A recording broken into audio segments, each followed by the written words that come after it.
Hello friends, new प्रश्न bank chemistry की series में आप सबका बहुत बहुत स्वागत है। दोस्तों, हम न्यू प्रश्न बैंक की सीरीज चला रहे हैं जिसमें हमने यूनिट 7 तक आपको कंप्लीट करा दिया है। और दोस्तों, आज हम क्लास 12 केमिस्ट्री की यूनिट 8 डी और एफ ब्लॉक के तत्वों के क्वेश्चंस को पढ़ेंगे, समझेंगे और उनका हल भी समझेंगे, उनके जो आंसर्स हैं उनको भी समझेंगे, है ना। तो दोस्तों, इससे पहले आप चैनल पर नए हैं तो अभी तक आपने हमारे चैनल को सब्सक्राइब नहीं किया तो प्लीज़ चैनल को सब्सक्राइब कर लीजिए और बेल आइकन को प्रेस कर लीजिए। और हाँ दोस्तों, अपने ज़्यादा से ज़्यादा लोगों को शेयर कर दिया करो ताकि सभी लोग देख सकें इस वीडियो को, ठीक है। तो आइए दोस्तों, हम इसको स्टार्ट करते हैं। तो दोस्तों, सबसे पहले हम इस यूनिट 8 की बात करें कि यूनिट 8 में हमें आना कितने नंबर का है, मिलना कितने नंबर का है, ठीक है। तो यूनिट 8 में दोस्तों हमें 5 नंबर मिलने हैं। यूनिट 8 में हमें 5 नंबर मिलने हैं, जिसमें से हमारा एक आ जाएगा ऑब्जेक्ट, और इसके बाद हमारे एक आ जाएगी हमें सही जोड़िए और एक 3 नंबर का आएगा क्वेश्चन। तो आपने समझ लिया है, एक आएगा आपका ऑब्जेक्ट, है ना, मतलब एक आपका रिक्त स्थान आएगा, एक आपकी सही जोड़ी आएगी, तो 2 आपके ऑब्जेक्ट हो जाएंगे और 3 नंबर का क्वेश्चन। इस टाइप से 5 नंबर की यूनिट कंप्लीट हो जाती है, ठीक है।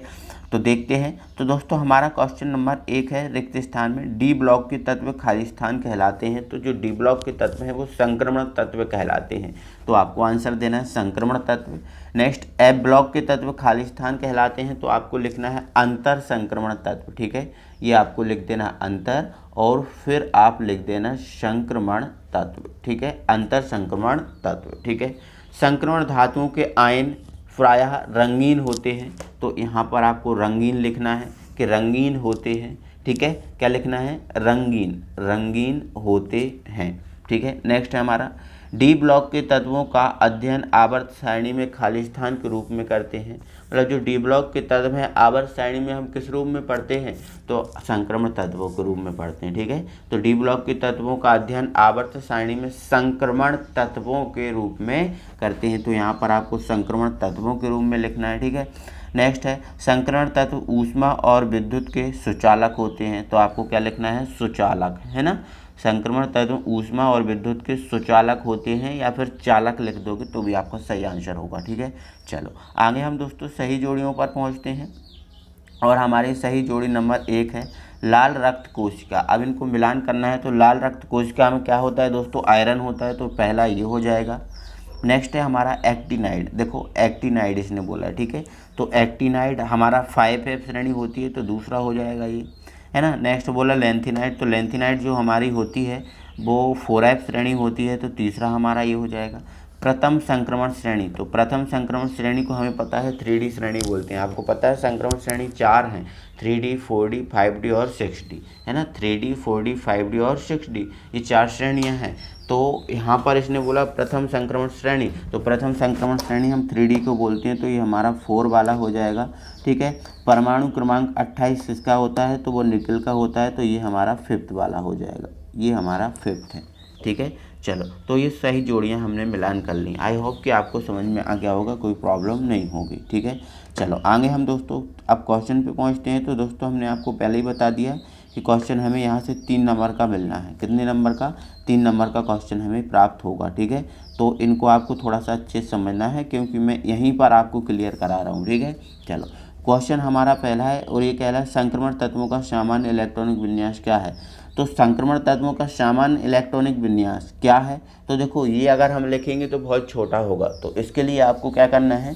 संक्रमण तत्वों का इलेक्ट्रॉनिक विन्यास निम्न होता है। किंतु अब इतना लिखने के बाद संक्रमण तत्व की 4 श्रेणियाँ हैं, तो चारों श्रेणियों को आपको इलेक्ट्रॉनिक विन्यास का जो है ना वो लिखना है ना। तो देखो इधर, है ना, तो यहाँ पर आप लिख लेना पहले हेडिंग डालना संक्रमण तत्वों का सामान्य इलेक्ट्रॉनिक विन्यास, ठीक है। और उसमें लिखना है N-1 D1 से 10 NS1 से 2, है ना। ये संक्रमण तत्वों का सामान्य इलेक्ट्रॉनिक विन्यास है। इतनी हेडिंग डाल के आप ये लिख लेना, ठीक है। आगे लिखना संक्रमण तत्वों को 4 श्रेणियों में विभाजित किया गया है, ठीक है, इतना लिख देना। और उधर लिखना प्रथम संक्रमण श्रेणी और उसके सामने उसका इलेक्ट्रॉनिक विन्यास लिख देना, ठीक है। प्रथम संक्रमण श्रेणी का इलेक्ट्रॉनिक विन्यास लिख देना, ठीक है। तो आप कैसे लिखोगे, आप लिखोगे 3D 1 से 10। देखो प्रथम संक्रमण श्रेणी है वो हमारी 3D है, तो 3D 1 से 10, ठीक है। और फिर 4S 1 से 2, ये 3D का हो जाएगा, ठीक है। अब द्वितीय संक्रमण श्रेणी या फिर 4D श्रेणी है ना, तो इसका इलेक्ट्रॉनिक विन्यास क्या हो जाएगा आपका, देखो एक मिनट, है ना। तो ये हो जाएगा 4D 1 से 10 और 5S 1 से 2, ये आपका सेकंड का हो जाएगा।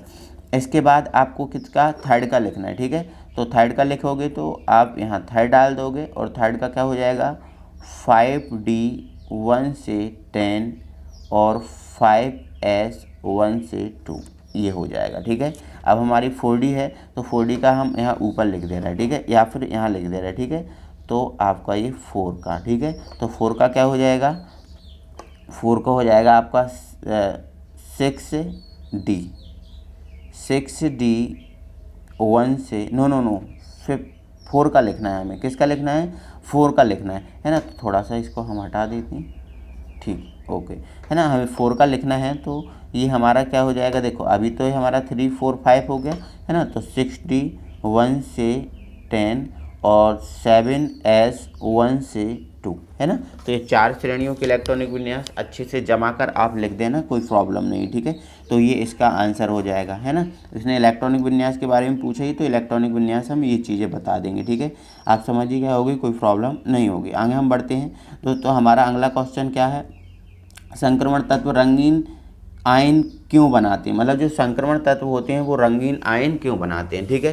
तो दोस्तों हम आपको बता देते हैं, थोड़ा सा समझा देते हैं। जो संक्रमण तत्व हैं वो रंगीन आयन और यौगिक इसलिए बनाते हैं क्योंकि संक्रमण तत्वों का जो बाहरी कोश होता है, मतलब संक्रमण तत्वों के पास अयुग्मित इलेक्ट्रॉन होते हैं, ठीक है। अब संक्रमण तत्वों के पास अयुग्मित इलेक्ट्रॉन होते हैं तो क्या होता है, श्वेत ऊर्जा वाले प्रकाश से निश्चित ऊर्जा वाले प्रकाश को अवशोषित कर लेते हैं और शेष प्रकाश को क्या कर देते हैं, वापस कर देते हैं, परावर्तित कर देते हैं। इसलिए संक्रमण तत्व रंगीन आयन और यौगिक बनाते हैं, ठीक है। चलो नेक्स्ट है हमारा दोस्तों, एफ ब्लॉक को कितनी श्रेणियों में बांटा गया है, इनके नाम लिख ली, ठीक है। तो आपको पता ही है एफ ब्लॉक के तत्वों को 2 श्रेणियों में बांटा गया, ठीक है। तो आपको लिखना है एफ ब्लॉक के तत्वों को 2 श्रेणियों में बांटा गया है, ठीक है। एफ ब्लॉक के तत्वों को 2 श्रेणियों में बांटा गया है, बस इतना लिखना। अब इसके बाद अब एफ ब्लॉक के जो तत्व हैं इनका आप क्या करना, इलेक्ट्रॉनिक विन्यास भी लिख देना। क्यों, क्योंकि आपको ये मतलब देखो इतने से ज़्यादा, मगर ऐसा जो क्वेश्चन पूछा है ज़्यादा नंबर का हो ही नहीं रहा, तो आपको लिखना है ना। संक्रमण तत्वों को 2 श्रेणियों में बांटा गया है जिनका सामान्य इलेक्ट्रॉनिक विन्यास आप क्या लिख देना, चलो मैं बता दे रहा हूँ।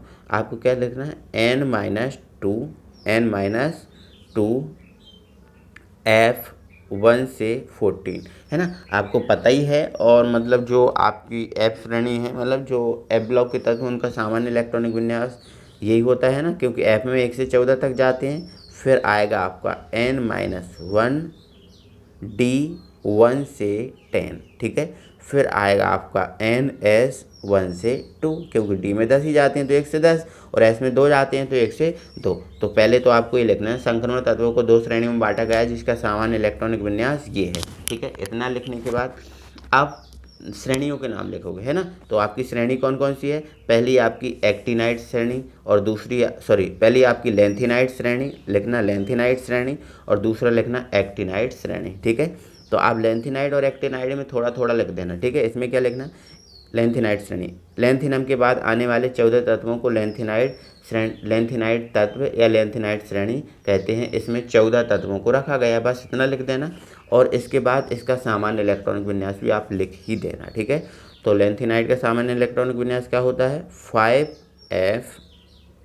5F1 से 14, 6D 1 से 10 और ये 7S 1 से 2, ठीक है। क्या बोला मैंने, लेंथिनाइड श्रेणी के इलेक्ट्रॉनिक विन्यास 5F1 से 14, 6D 1 से 10 और 7S 1 से 2, ये आप लिख देना, ठीक है। चलो अब हम आगे बढ़ते हैं और हमारा जो अब लिखोगे आप दूसरी श्रेणी में नाम क्या डालोगे, एक्टिनाइड श्रेणी। ठीक है, तो इसमें लिख लेना एक्टिनियम के बाद आने वाले 14 तत्वों को एक्टिनाइड तत्व या एक्टिनाइड श्रेणी कहते हैं। इसका सामान्य इलेक्ट्रॉनिक विन्यास, तो आप क्या करना, आप एक्टिनाइड श्रेणी का सामान्य इलेक्ट्रॉनिक विन्यास लिख देना। ठीक है, चलो सॉरी दोस्तों, थोड़ा सा मैंने मिस्टेक कर दिया है कि जो मैंने आपको लेंथेनाइड का वो इलेक्ट्रॉनिक विन्यास बताया वो नहीं, एक्टिनाइड का बता दिया। ठीक है, तो आप लेंथेनाइड का और एक्टिनाइड का फिर से जल्दी से बता दे रहा हूँ। ठीक है, देखो लेंथेनाइड में आपको क्या लिखना है, 4F1 से 14, ठीक है, 5D1 से 10, 5S1 से 2, ये हो जाएगा आपका लेंथेनाइड का। और एक्टिनाइड का 5F1 से 14, ठीक है, यहाँ 6D1 से 10 और 7S1 से 2, ये हो जाएगा। ठीक है, तो ये आपको इतना आप कंप्लीट कर देना, आपके आंसर कवर हो जाएंगे। ठीक है, चलो आगे हम बढ़ते हैं दोस्तों। हमारा अगला क्वेश्चन है, संक्रमण धातुएं आसानी से मिश्र धातुएं बना लेती हैं क्यों, है ना।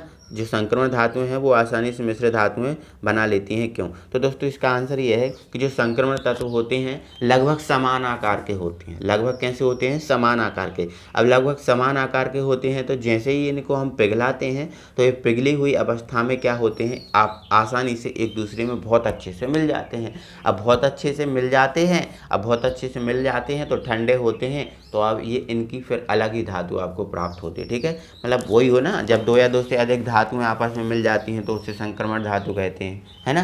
तो वही है कि जब पिघली हुई अवस्था में बहुत अच्छे से मिल जाएंगे और आपस में मिलकर संक्रमण धातु का निर्माण कर लेंगे। ठीक है, इसका आंसर स्क्रीन पर आ रहा है, आप स्क्रीनशॉट लेकर अपनी कॉपी में लिख लेना। ठीक है, चलो नेक्स्ट है, संक्रमण तत्व क्या है, प्रथम संक्रमण श्रेणी के तत्वों के नाम लिखिए। मतलब यहाँ पर आपको संक्रमण तत्व लिखना है और प्रथम संक्रमण श्रेणी जो भी है उसके नाम लिखना है। ठीक है, तो दोस्तों आपको पता ही है प्रथम संक्रमण श्रेणी क्या है, 3D है। ठीक है, तो पहले आप लिख दो संक्रमण श्रेणी क्या है। ठीक है, तो पहले आप लिखना, कैसे लिखना, ऐसे तत्व जिनका अंतिम इलेक्ट्रॉन डी कोष में प्रवेश करता है डी ब्लॉक के तत्व कहलाते हैं। यह तत्व एस और पी ब्लॉक के तत्वों के समान गुण प्रदर्शित करते हैं, अर्थात इनके साथ संक्रमण दर्शाते हैं, इसलिए इन तत्वों को संक्रमण तत्व कहते हैं। ठीक है, इतना आपको लिखना है ना। देखो अब संक्रमण वही होता है ना, एक दूसरे से फैलने वाला लोग, है ना। जो डी ब्लॉक के जो तत्व होते हैं एस और पी के समान व्यवहार प्रदर्शित करते हैं, इसलिए इन्हें संक्रमण तत्व कहते हैं। ठीक है, अब 3D श्रेणी के तत्वों के नाम लिखना है, तो ये 3D श्रेणी के तत्वों के नाम स्क्रीन पर आ रहे हैं, आप स्क्रीनशॉट लेकर लिख लेना। ठीक है, तो बस दोस्तों आज के लिए बस इतना ही। दोस्तों आई होप कि आपको अच्छा लगा होगा, मज़ा आया होगा, है ना। और दोस्तों आपके जो भी डाउट रहा करें हमें कमेंट बॉक्स में कमेंट करके आप बताया करें, पूछिए कीजिए। ठीक है, और दोस्तों हमारे जो टेलीग्राम चैनल है उसको आप ज्वाइन करें, है ना। और हमारे जो टेलीग्राम चैनल है गणेशाय वर्ल्ड के नाम से ही है। ठीक है, तो आप ज्वाइन करें, उस पर भी आपको जो ये पढ़ाया जा रहा है इसकी PDF आपको उस पर प्रोवाइड की जा रही है। ठीक है, तो आई होप कि दोस्तों आपको ठीक लगा होगा। अगली वीडियो में मिलेंगे, तब तक के लिए थैंक यू वेरी मच।